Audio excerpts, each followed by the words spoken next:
Most people, almost everyone, say that their original passport photo looks nothing like they look in person, that it is just not them. Every year, at least 325,600 people are right. Those are the people travelling on false passports, phony papers. Mostly they've switched the picture on a stolen passport. Governments don't like that. They want you to stay just as you are. In a long smuggling career, I've used over 30 passports in different names. Police don't like that. A couple of Belgian police put me in a steel coat locker and threw me down 2 flights of concrete stairs just to stress how much they don't like you choosing your own name on a weekly basis.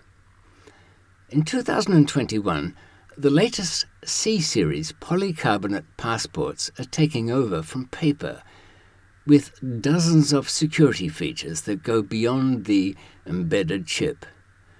Worldwide, are they really all that good? I've just got the latest one. Let's see if they're so special.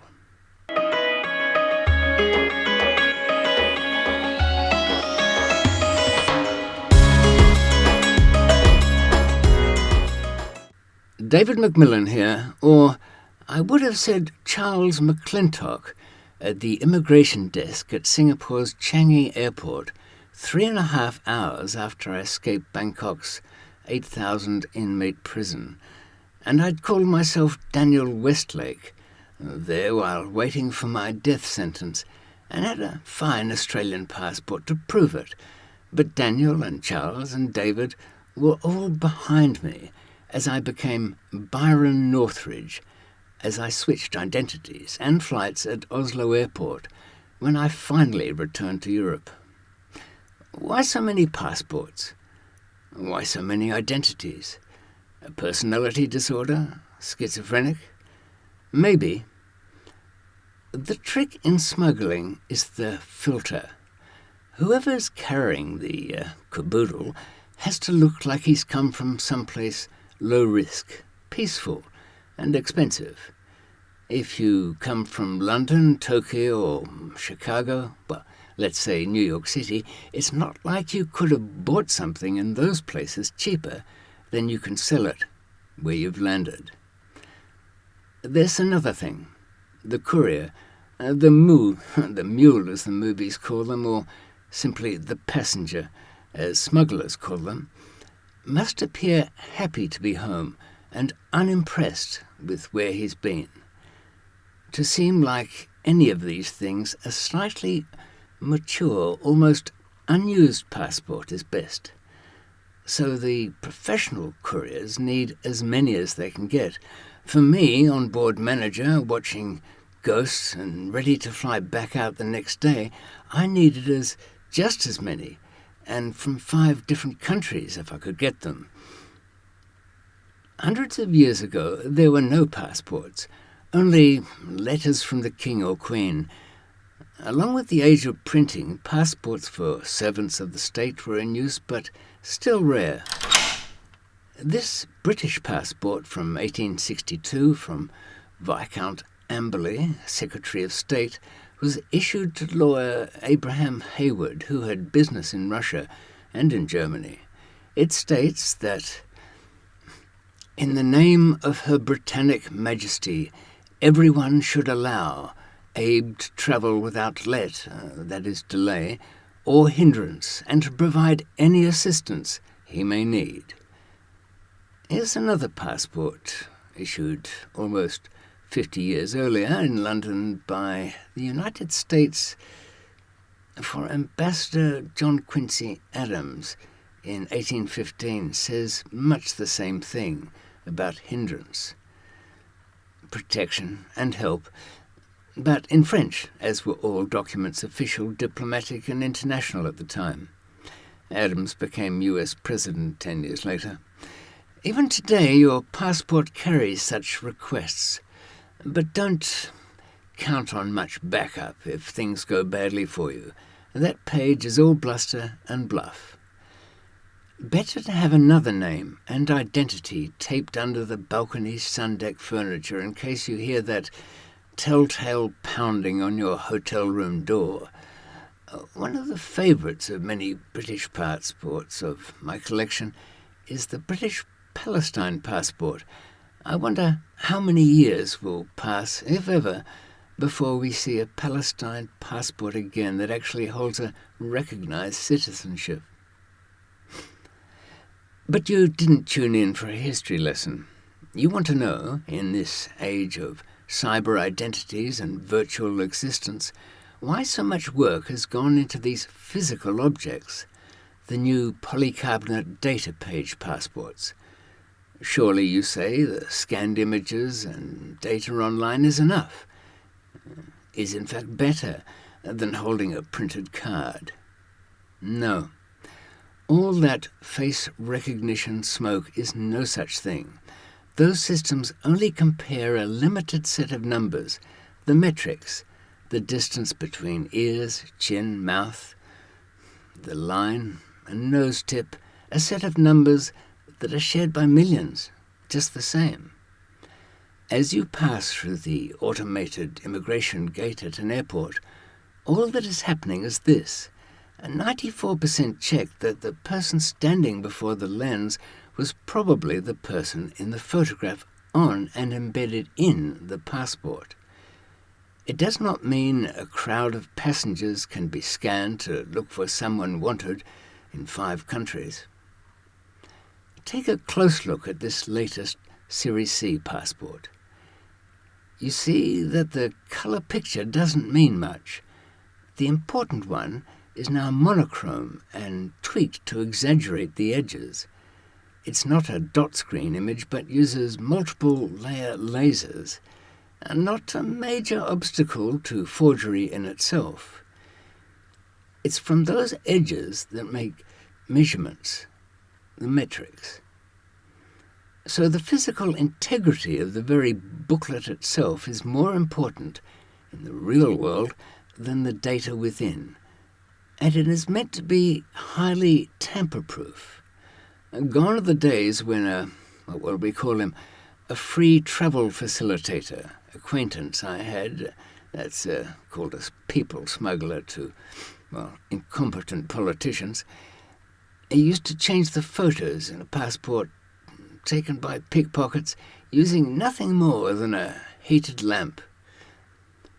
Let's see if we can spot the security features they do not brag about. Those kept for the back rooms at airports, where you don't want your passport taken. The new deep navy blue British passport is made by Thales Group, who took the contract from De La Rue. Those are the banknote printers, just a few years ago. The company prints passports for many countries, and the British have the booklets printed in Poland, while the polycarbonate data page is personalised here in the UK. You can see the watermarks. I've exaggerated these so you can see clearly, and the obvious reactions to ultraviolet light.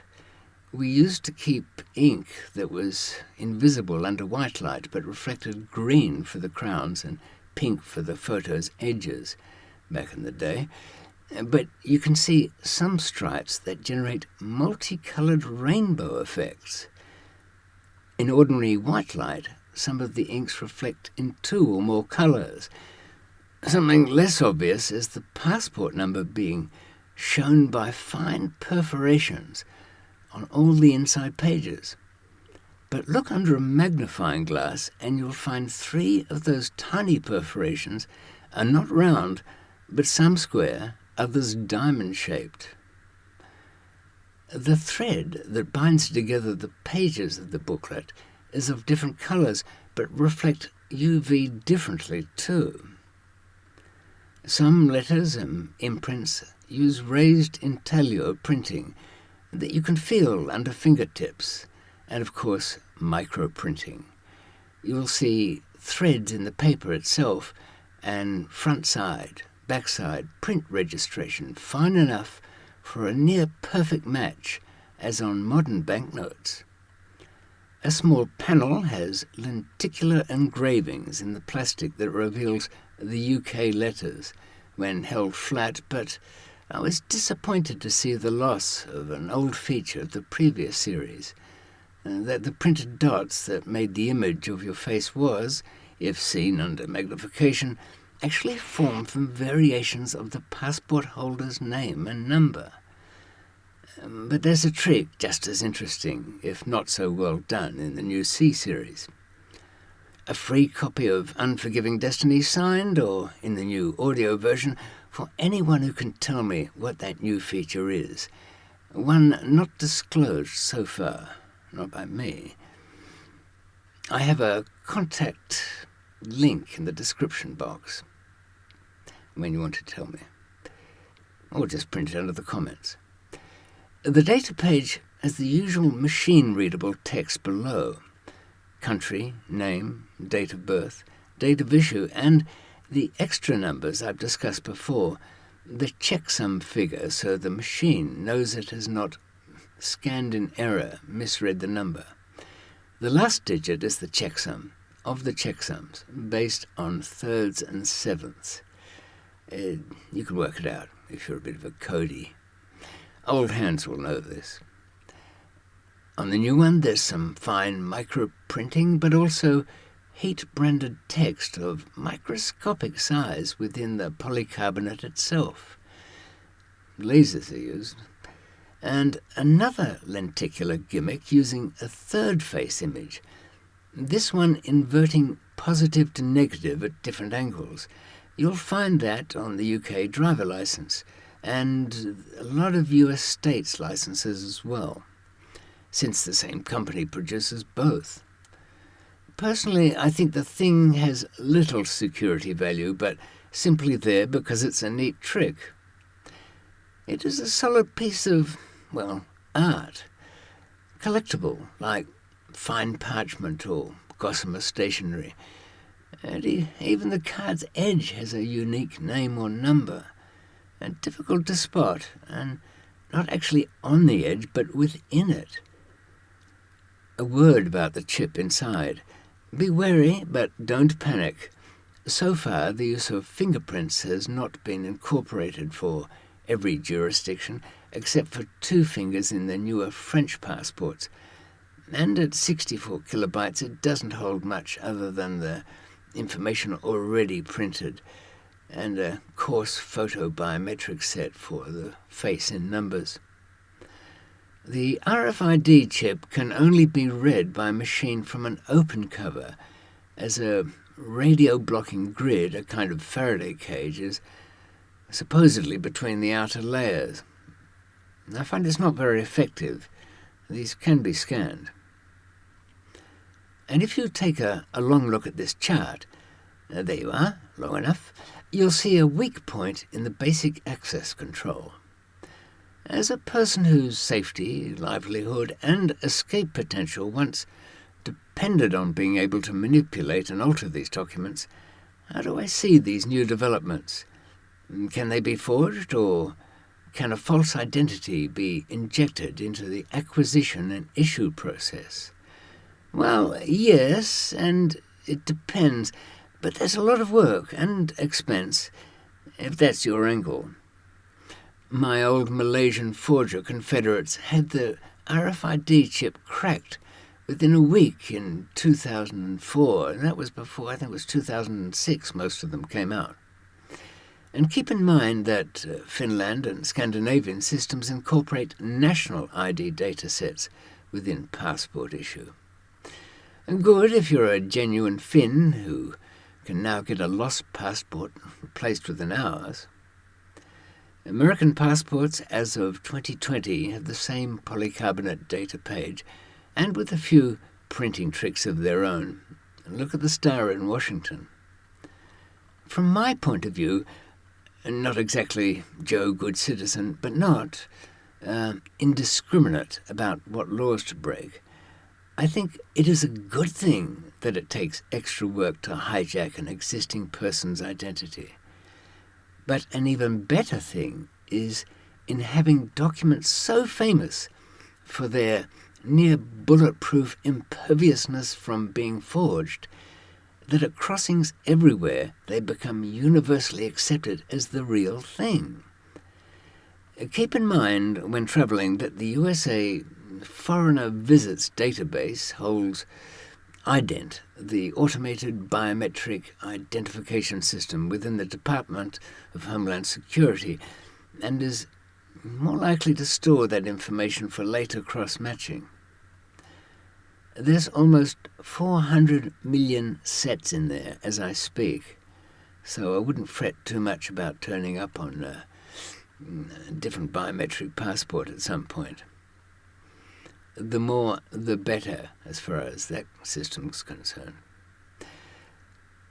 But don't worry also about that idea of matching two pictures of the same person.